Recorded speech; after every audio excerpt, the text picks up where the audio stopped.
Día martes 5 de abril, amigos queridos, llega ya la emisión nacional del Comercio TV a las pantallas de Televicentro en una nueva hora, ya mismo, 6:56. Así es, Robert, amigos televidentes, muy buenos días a quienes se integran a esta hora junto a nosotros con importantes noticias generadas durante las últimas horas y por supuesto los principales titulares que están plasmados ya en el Comercio Impreso. En la edición impresa del diario El Comercio hay títulos importantes, usted lo puede ya solicitar también a su voceador de confianza. Los familiares de los masacrados en Turi reciben ayuda, estafadores se valen de las criptomonedas para engañar a ciudadanos. Y en titular grande, puentes peatonales inservibles. Hablan de Quito, son 8 puentes que para los transeúntes no prestan servicio a los quiteños. Estas y otras informaciones lo puede encontrar en edición impresa del diario El Comercio. Inmediatamente arrancamos con las noticias. La presidenta de la Asamblea Nacional, Guadalupe Llori, solicitó medidas cautelares. Esto para que el Pleno Legislativo conforme la comisión multipartidista que pretende evaluar su gestión. La presidenta de la Asamblea Nacional solicitó ante la justicia medidas cautelares para evitar que el legislativo conforme una comisión que evalúe su gestión. El documento remitido por la titular del Parlamento dice lo siguiente: que el Pleno de la Asamblea Nacional del Ecuador se abstenga de conocer, debatir y resolver el pedido del proyecto de resolución del Pleno de la Asamblea Nacional para la creación de la Comisión Ad hoc Pluripartidista para investigar las actuaciones del Consejo de Administración Legislativa. Esto se da a horas de que se instale la sesión de las 11 de la mañana del martes, en la que la propia presidenta garantizó que daría paso a la conformación de la comisión. Pero ahora, con esta acción, todo queda en dudas. La experta legislativa Livia Rivas desglosa los argumentos con los que Llori solicitó las medidas cautelares. Que si es que no se observa el artículo 18 de la Ley Orgánica de la Función Legislativa, pues habría una posible vulneración al derecho al debido proceso. Y en esa línea lo plantea. Habrá que ver qué es lo que resuelven los jueces. El artículo 18 indica que es necesario una denuncia para que se conforme la comisión multipartidista. Pero para presentar este requisito no hay plazos. Así lo indicó el propio coordinador jurídico de la Asamblea. No hay un plazo definido. Simplemente ese procedimiento podría serlo ahora, mañana, el día que los asambleístas así lo consideren. El correísmo, el Partido Social Cristiano, entre otros, critican el accionar de Llori. Lo que hizo la presidenta de la Asamblea, sin duda, encenderá los ánimos. Va a ahondar aún más estas relaciones que existen entre las diversas bancadas y movimientos políticos al interior del Parlamento y la señora presidenta, que a quien le corresponde pues convocar a sesiones y presidir. Entenderé que aun cuando se lleguen o no a otorgar estas medidas cautelares, a ella le corresponderá estar yendo a la sesión del Pleno y resultará inmanejable dicha sesión.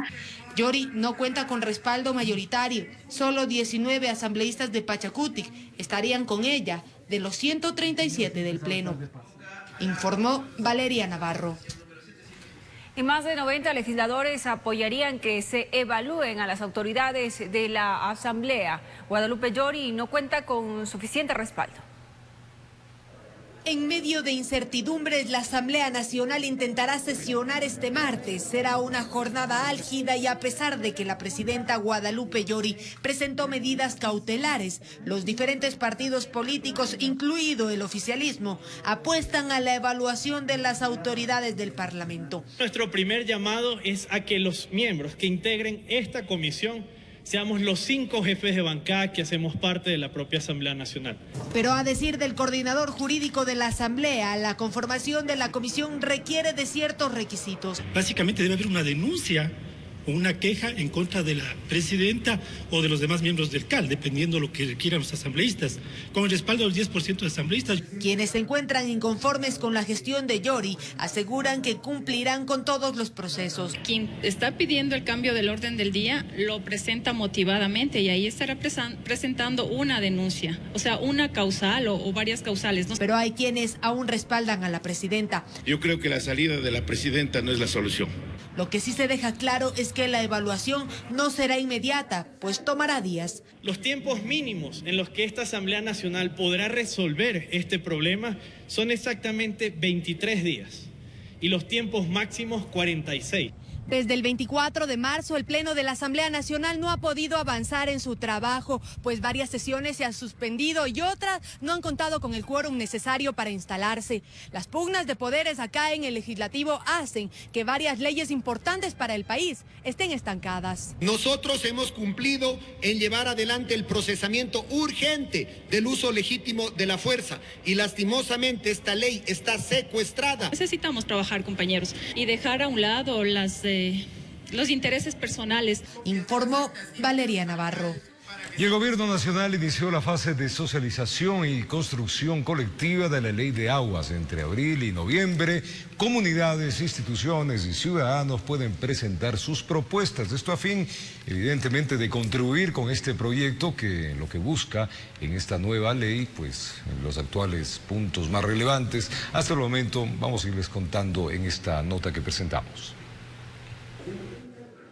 La nueva ley de aguas entró en la fase de construcción colectiva, en la cual el gobierno nacional buscará recoger los aportes de comunidades, instituciones y ciudadanía. Y esperamos, por supuesto, que con la sinergia y la generosidad, la participación y sobre todo por la innovación, ayuden en este caso a perfeccionar la ley. La Corte Constitucional dio de baja la ley de aguas aprobada en el 2014 y en esta ocasión, según apunta el gobierno, se buscará socializar y perfeccionar el proyecto. Primero, garantizar la conservación, la protección y la recuperación de las fuentes naturales. Segundo, garantizar el derecho humano al agua. La propuesta del Ejecutivo ha sido ampliamente cuestionada por la bancada de Pachacutic, que incluso anunció la construcción de su propio proyecto de ley. No vamos a esperar lo que ha dicho la Corte, ya hemos avanzado con un primer borrador y entregado a manos de la CONAIE para que ayuden a poner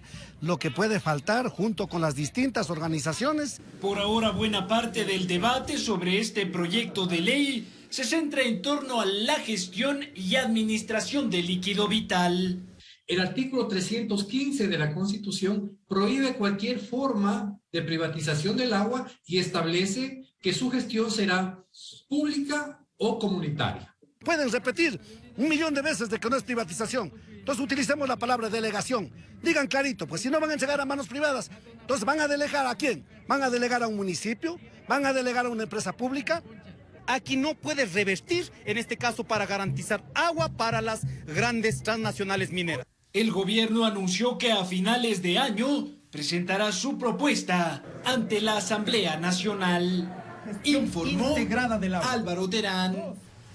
Y tras 2 años de presuntamente haberse cometido el delito de delincuencia organizada, en donde es procesado el excontralor Pablo Celi y 10 personas más, en la Corte Nacional de Justicia arrancó la audiencia de juzgamiento. Se estima que la diligencia legal se extienda por 3 semanas.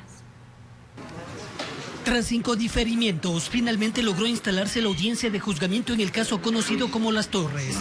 Marcelo Ron, abogado del procesado Pablo Celi, excontralor general del Estado, rechazó que la diligencia legal se da, a pesar que presentó una recusación. Rojas ya participó en otro juicio donde que ya revisó, avalizó y además les dio validez a unos elementos que presenta Fiscalía en este proceso y en el otro proceso. Es decir, ya se contaminó. ¿Eso a futuro podría acarrear consecuencias? Obviamente, eso yo creo que debería traer inclusive hasta una nulidad porque él debió haberse excusado. La fiscal general del Estado, Diana Salazar, en apertura de alegatos, argumentó que según las investigaciones, entre los años 2017 y 2020, en la ciudad de Quito, se conformó un grupo estructurado de 13 personas, entre ellas funcionarios públicos de 3 entidades estatales, Contraloría, Empresa Pública Petroecuador y Secretaría General de la Presidencia.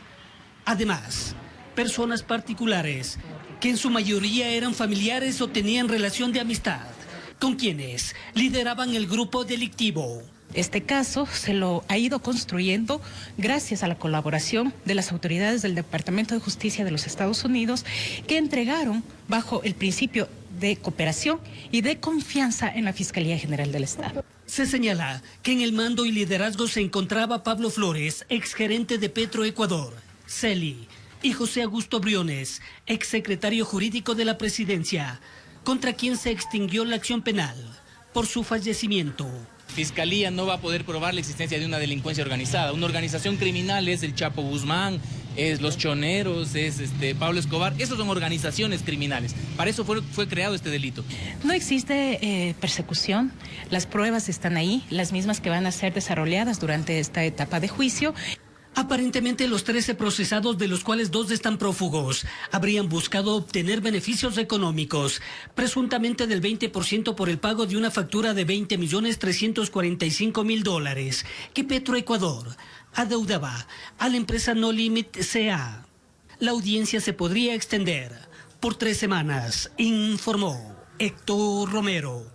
Y mediante un comunicado oficial, el IES informó que mantendrá una reunión con las autoridades de Solca y sus núcleos provinciales. En las citas se prevé llegar a acuerdos que permitan la continuidad del convenio de atención para pacientes que requieren tratamientos oncológicos.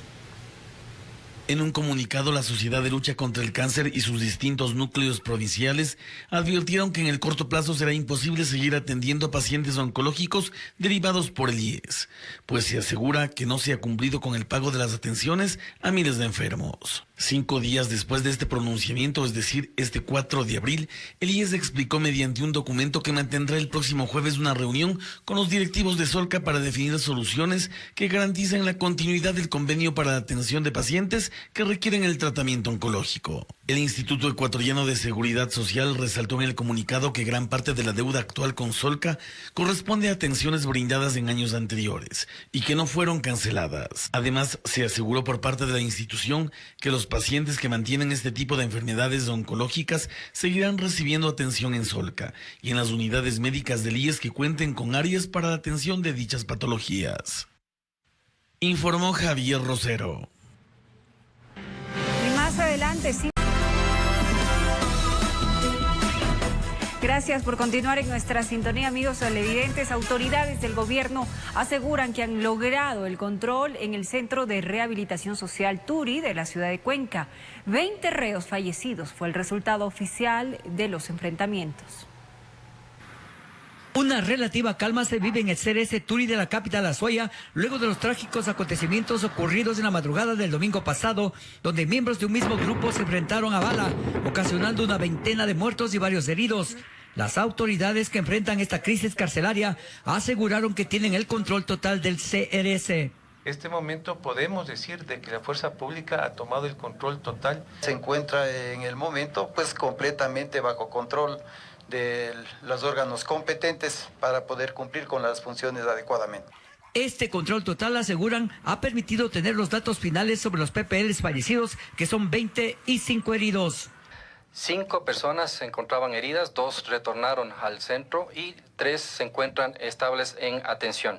Informamos también que en el Centro de Privación de la Libertad, Azuay, no existen ya personas fallecidas. Se realizó un barrido en cada uno de los pabellones conjuntamente con Policía Nacional y Fuerzas Armadas. Además, permitió encontrar varias evidencias en las requisas efectuadas en las celdas de los PPLs. Están 197 indicios balísticos, esto quiere decir vainas que han sido descargadas por armas de fuego en el interior. También se han encontrado 50 celulares, sustancias estupefacientes, 329 dosis. Armas cortopunzantes, 127. Encontramos el método para encaletar en la infraestructura del centro las armas largas como las que estamos exhibiendo hoy en estos bloques de madera. Sitio de movimiento fue el centro forense, donde se empezó a dar información y acompañamiento a los familiares de los PPLs fallecidos. Están los cuerpos identificados, estamos para entregar 5 cuerpos. De estos 5 cuerpos, en el transcurso de esta mañana hemos realizado la atención a 80 familiares. 5 de los más peligrosos jefes de estas mafias del centro carcelario de Turi fueron trasladados a Guayaquil. 5 traslados de personas privadas de libertad considerados cabecillas de los grupos delincuenciales organizados. Ante la presencia de PPLs en las terrazas y detonaciones, el jefe policial argumentó: efectivamente puede darse esto, pero es en forma momentánea y este momento estamos haciendo una requisa, pabellón por pabellón. Desde la ciudad de Cuenca, informó Francisco Ramírez. 5 cabecillas de bandas delictivas fueron trasladados desde la cárcel del Turi al centro penitenciario La Roca, allá en Guayaquil. Esto, evidentemente, tras la masacre registrada el pasado fin de semana, en la que perdieron la vida 20 personas privadas de libertad. Estrenaron la remodelada cárcel de máxima seguridad, La Roca, ubicada en Guayaquil y que permanecía cerrada desde el 2013. Los 5 líderes de las organizaciones criminales Los Lobos y R7, acusados por las autoridades de estar detrás de la sangrienta jornada que dejó como saldo 20 PPLs muertos en el Centro de Rehabilitación de Libertad Azuay número 1 en Cuenca. Los privados de libertad arribaron a la base aérea Simón Bolívar a las 21:30 de este lunes en un avión de la Fuerza Aérea Ecuatoriana, en medio de un fuerte operativo policial y militar, siendo trasladados bajo las mismas estrictas medidas de seguridad hasta el Centro de Privación de Libertad La Roca. Salieron de Turi con las manos atadas con esposas flexibles y usando cadenas en sus piernas y arribaron en las mismas condiciones a Guayaquil. Según el ministro del Interior, Patricio Carrillo, estos detenidos tendrán un tratamiento y régimen disciplinario completamente diferente. Por ahora, las autoridades no han revelado los nombres de los PPLs que movilizaron, informó Maite Morán. El amotinamiento en la cárcel de Turi en Cuenca es atribuido a la organización narcodelictiva Los Lobos. Expertos señalan que habría una ausencia de control en los centros penitenciarios, sumado a varios hechos de corrupción.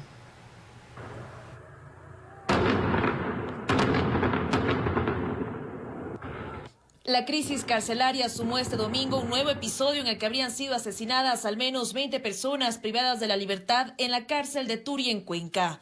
Esta revuelta volvió a encender las alertas. La organización narcodelictiva de Los Lobos es la responsable de lo sucedido. Hay una mutación en esas bandas y que se están aproximando a lo que son los microcarteles. Implica un sinnúmero más de violencia por el control territorial. La Comisión Interamericana de Derechos Humanos en su último informe señaló como una de las causas principales de la violencia carcelaria la ausencia de control efectivo por parte del Estado, sumado a otros factores como el de la corrupción.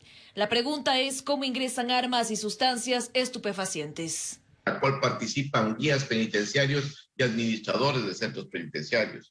Eso es permanente. Estos círculos de corrupción ya están enquistados dentro de una megacárcel. Es justamente lo que el SNAI debería estar examinando. Otro talón de Aquiles en el sistema penitenciario es la falta de una política de rehabilitación social. Y es precisamente ese el llamado de la CIDH para prevenir y controlar este tipo de hechos. Así lo explica Rosa Bolaños de la Fundación Regional de Asesoría en Derechos Humanos. Ha sido un resultado de un vacío de planificación de política pública, de normativa y de capacitación a la fuerza pública que justamente está a cargo de la dirección y administración de los centros de rehabilitación. Según el gobierno, la cárcel de Turi está bajo control y se ha dispuesto un contingente policial. Sin embargo, los expertos dicen que también hay una responsabilidad por parte de los entes judiciales. No puede ser posible que el 16% de las personas privadas de libertad esté en las cárceles sin sentencia ejecutoriada. El Estado ha garantizado que se van a reforzar los controles en los centros penitenciarios. Iniciarán las investigaciones pertinentes para que estos hechos violentos no se vuelvan a repetir. Informó Priscila Cadena. Puede contarles que debido a un problema de conectividad que se presenta en el Centro de Rehabilitación de Guayaquil, las audiencias programadas por los distintos jueces quedan suspendidas. Este problema causó retraso en el trabajo judicial y por ende en la labor de los abogados. Desde la presidencia de la Corte de Justicia del Guayas se ha comunicado se han indicado el problema que tienen al Servicio Nacional de Atención Integral a Personas Privadas de Libertad y aún no hay ninguna respuesta. Este profesional en Derecho asistió a una audiencia virtual que le habían notificado para este lunes 4 de abril y esta no se pudo dar, debido a inconvenientes en la conexión telemática de reclusos. Tenemos bastantes atrasos en cuanto a las diligencias judiciales, específicamente en cuanto a las audiencias virtuales. No se escucha el tema de que hay mucha interferencia, muchas de las audiencias son fallidas por el hecho de que cuando nos queremos conectar no hay la conexión debida. Pero ese problema en la conexión telemática no solo se registra en la penitenciaría del Litoral. Ahorita justamente una en el Albán Borja y por lo general semanalmente unas 3, 4 de 10 convocatorias, unas 3, 4 se caen. Para el Colegio de Abogados del Guayas es preocupante dicho tema, ya que según su presidente las audiencias fallidas se debe a la falla de infraestructura de un sistema caducado, que no cumple con los requisitos y niveles de estándares nacionales e internacionales. Es necesario que todas las instituciones colaboren y den todas las facilidades y toda la tecnología adecuada para que el sistema de justicia opere transparente. Retrasos que, a decir de los entendidos en la materia, conlleva a otro tipo de inconvenientes. Poder convocar a una nueva audiencia significa un trámite importante y lento porque está colapsado el sistema y porque está colapsado la cantidad de juicios que deben ser atendidos por los operadores de justicia. Este inconveniente ya ha sido reportado por parte de la presidenta de la Corte de Justicia del Guayas a los directivos del SNAI, pero hasta la fecha se ha tenido una respuesta y se lo ha hecho en 2 cartas enviadas en los meses de febrero y marzo de este año. En ambas se le notifica al Servicio Nacional de Atención Integral a Personas Adultas Privadas de Libertad que el Centro Penitenciario de Guayaquil presenta inconvenientes con el servicio de Internet de la Corporación Nacional de Telecomunicaciones. Solamente en tribunales penales se resultaron fallidas 18 audiencias, 17 en materias penales y 1 en materia constitucional. Inconvenientes que no solo afecta a la función judicial, sino además a quienes están a la espera de salir en libertad. Puesto se le acumula también el trabajo a los jueces, porque las audiencias que no se desarrollan el día de hoy, que no se desarrollaron el día de ayer, entonces se acumulan para el agendamiento de los siguientes días. Informó Carlos Julio Gurumendi. Y en un recinto de la parroquia Camarones, en la provincia de Esmeraldas, 3 cuerpos fueron encontrados en el balde de una camioneta. La policía reveló que 2 de los fallecidos son colombianos y un ecuatoriano, quienes estaban reportados como desaparecidos.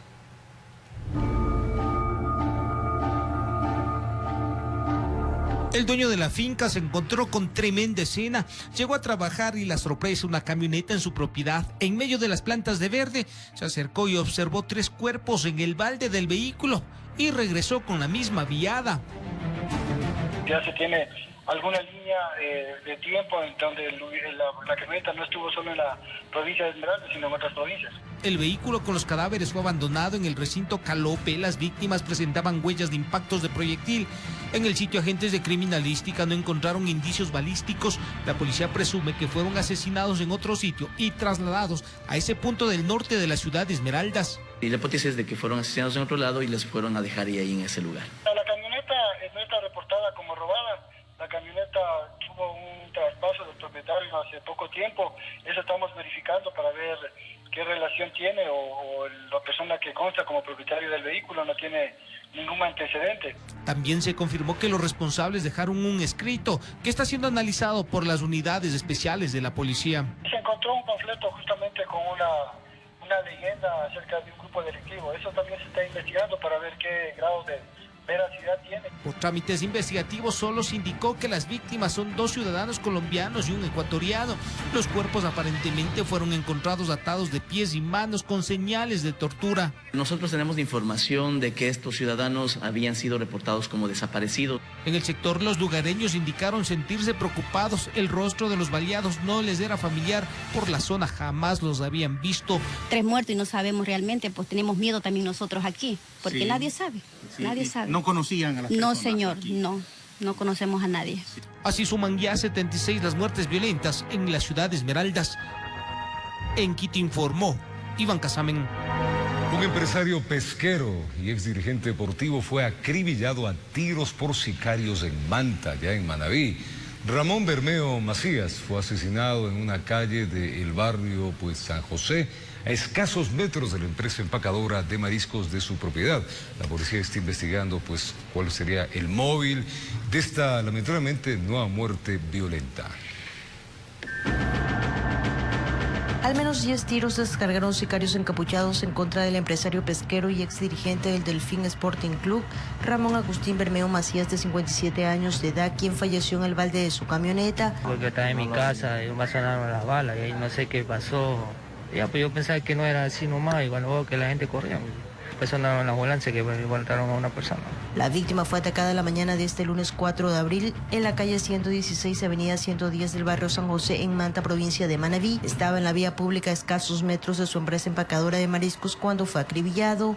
Estamos viendo las cámaras, vemos que hay un vehículo que da 2 vueltas y la última vez presumimos que es el que se baja y van y le disparan. Personal de criminalística y ENASEC arribaron a la escena donde levantaron 10 indicios balísticos, además de videos de seguridad que captaron el modus operandi de los sicarios. Se ve que está realizando una llamada telefónica y llegan los tipos y les atentan contra la vida del ciudadano. Ramón Bermeo, a quien conocían como Curín, fue directivo del Delfín y presidente de la Comisión de Fútbol de la Serie B en los años 2005 y 2006. No registra antecedentes penales en su historial en nuestra base de datos. Como digo, DINASED con criminalística están realizando acaparando la mayor cantidad de información con el fin de esclarecer este hecho. Con cámaras de Eduardo García desde la provincia de Manabí, informó Wendy Delgado. Un nuevo caso de abuso sexual en contra de una estudiante se denunció en una comunidad shuar de Morona, Santiago.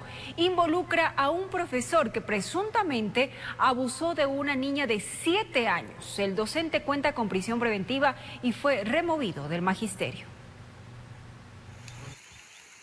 Esta es la pequeña comunidad de Kayak en su escuela bidocente, donde se educan 53 estudiantes. En días recientes se dio un hecho que preocupa a sus habitantes, indígenas de la nacionalidad shuar. Uno de sus 2 profesores, paradójicamente su director, habría abusado sexualmente de una niña de 7 años. Ha abusado, así me avisan directamente que ha abusado, me dicen, yo también lo supe, me avisaron tarde y yo quedé sorprendido. Habría sucedido durante el recreo. Los estudiantes tienen como costumbre ir a jugar en el espacio cubierto de la comunidad que está fuera del plantel. La víctima y una prima, testigo de lo sucedido, avisaron a sus padres. Más grandecita de 7 años, dice que le dejó en aula mismo. Y la niñita entró y a lo que le había bajado el interior y que le había besado las partes íntimas. Y que ahí su miembro lo quería introducir. Dicen que recibieron propuestas para arreglar extrajudicialmente, ofreciéndoles pagarles dinero si retiran la acusación. La cantidad no hemos hablado porque yo tampoco quiero hablar con ellos. Ellos han venido aquí a buscarme, pero yo no quiero hablar con ellos. Yo no tengo nada que hablar con ellos. Ya el señor está ante la autoridad y yo quiero que se haga justicia. El profesor fue aprehendido, está con prisión preventiva y se inició la instrucción fiscal por 30 días. Pero el tema no solo está sustanciándose judicialmente, sino que las autoridades educativas de su lado también sancionaron al docente. El docente ha sido removido y se encuentra con un sumario administrativo y obviamente en manos de la Fiscalía con el proceso respectivo.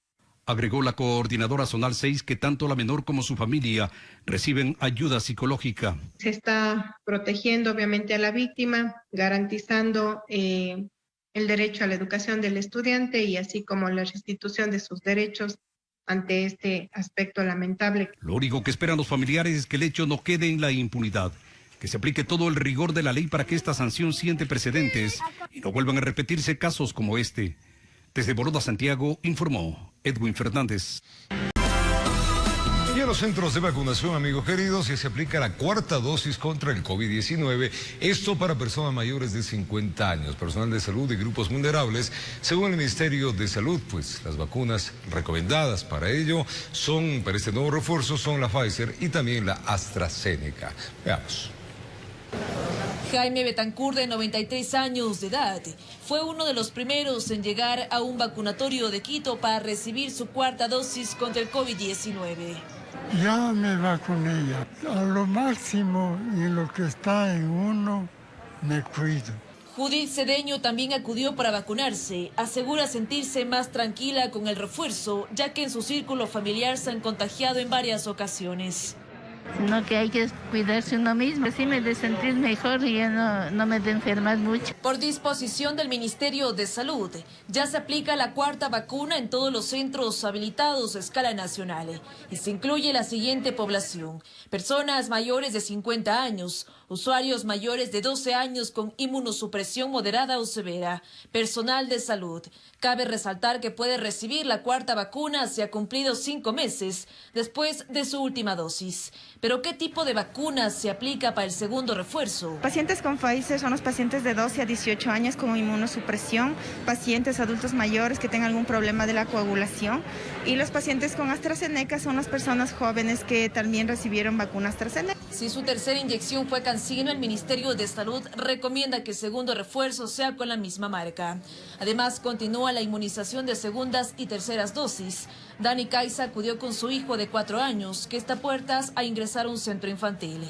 En efecto, sí, el hecho de que ellos, como son niños más propensos al estar vacunados, pues ya ellos estarían más libres, al menos sobre estas nuevas variantes, y con eso reducimos a que se contagien más. Recuerde que también se está aplicando la vacuna contra la influenza. Nosotros estamos poniendo en conjunto con la vacuna influenza, entonces no hay ninguna contraindicación, nosotros podemos aplicarnos los dos biológicos.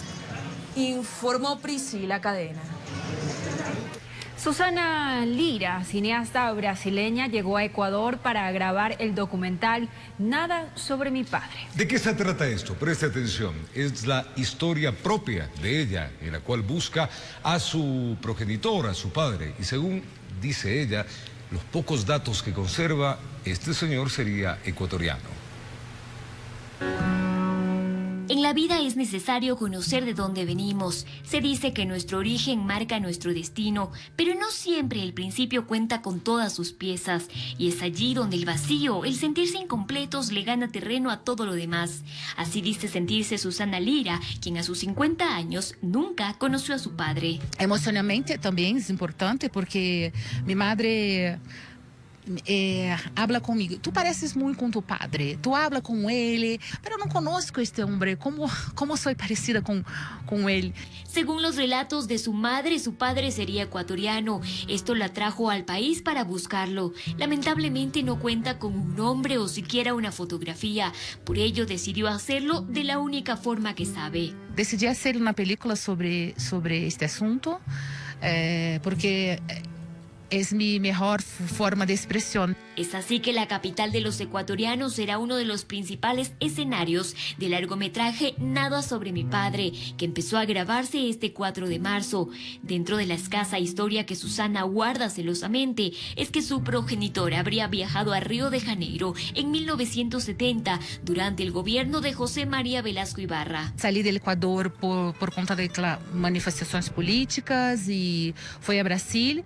Trabajaba numa importadora, uma tienda de importação, pero estava também involucrado con cuestiones de manifestaciones políticas en Brasil.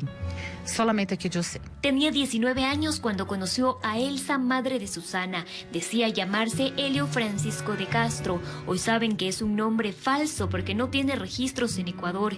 Tras una relación de algunos meses, resultó embarazada. Le dijo que no podría tener una familia porque estaba involucrado en cuestiones sociales y colectivas. Mi padre habló con ella sobre el aborto y estaban de acuerdo que esta sería la posibilidad para ambos. Luego de ello se perdieron el rastro. Sin embargo, el aborto no se consumó. Cuando nací, 15 días después, mi madre volvió a la habitación donde mi padre vivía y ya no estaba más. Pese a todo, no le guarda rencor. Al contrario, dice que ha sido una fuente de inspiración. Mi madre es una mujer muy dulce y nunca habló malo de mi padre. Nunca me habló sobre un sentimiento de abandono o rechazo, nunca. Es una mujer. Su padre es un hombre increíble que dejaba de hacer cosas para sí propios, para hacer para el colectivo. Entonces no puedo tener rencor de esta persona. Me inspira de alguna forma a también hacer cosas para el colectivo, sobre derechos humanos. Es cineasta con una amplia trayectoria en su país. Aunque ha producido dirigido muchos largometrajes, llevar un pasaje de su vida al cine la hace sentir nerviosa, porque más allá de contar parte de su historia, es agotar su única posibilidad de encontrar o no a su padre. Si sabes algo, por favor, estoy en contacto, estoy esperando en Quito algo hasta 12 de abril. Cualquier información puede comunicarse al 0994 86 20 21 o al correo electrónico nadasobremipadre@gmail.com. En Quito informó Adriana Rojas. Y es esa necesidad de conocer al padre, ¿no? De las raíces. ¿No? Muy interesante, muy interesante. Yo haría lo mismo, ¿no? Rastrear un poco quién era mi padre, saber un poco las raíces, la historia, la familia. Es esa la necesidad de saber la extensión de esa familia, ¿no? Así es, y con tan pocos elementos, bueno, ella va tras esta travesía a través del cine, ¿no? Así que le deseamos éxito y esperamos ver su película. Y en la calle, mira, Robert, existen muchas historias. La mayoría de esas son tristes, pero a pesar de ese dolor, cuando el amor despierta en las personas fe, todo se vuelve posible. Totalmente de acuerdo. Yo quiero que presten atención porque les vamos a mostrar la anécdota de Paul y Fernanda, quienes encontraron su destino en medio del frío y de la calle.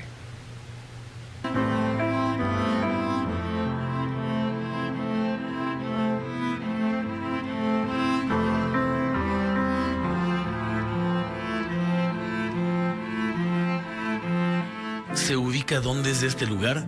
Muy bien, acertó. Es la iglesia de la Basílica del Voto Nacional, ubicada en la ciudad de Quito.